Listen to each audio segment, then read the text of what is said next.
This is the custom loft bed that I have just built for my sons. I wanted to totally redo their room. As you can see, they really needed it. I wanted to do bunk beds and also make the most of the space, so I've built a custom loft bed up the top and then just a normal bed is going down the bottom in an L shape so I can utilize the most amount of space. My house has irregularly spaced studs, so I actually cut a hole to find out where all of the studs were, but I realized there wasn't a stud right at the very end of one end of the bunk. So I went around to the other side of my wall and I cut a strip out and I actually installed another stud. For the main frame of the bed, I am using 140 by 45 mil timber.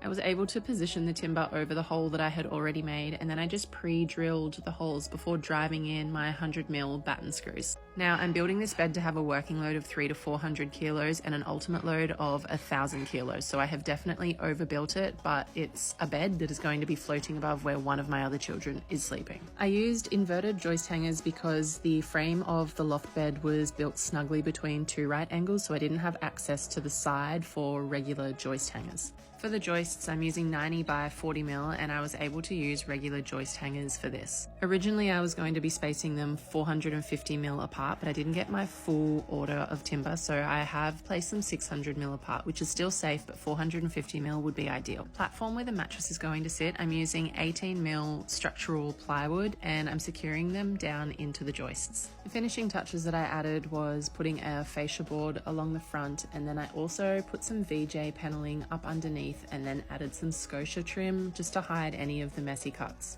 I wanted to buy a ladder, but they were hundreds and hundreds of dollars, so I didn't want to spend more on the ladder than what I had actually spent on building the bed. So I built my own little ladder and it'll do for now. This bed has done exactly what I wanted it to do, which was to get the boys out of each other's faces and give them a sense of having their own space. The room isn't finished yet. I'm still building their wall niches and I need to put their things back and add some extra furniture.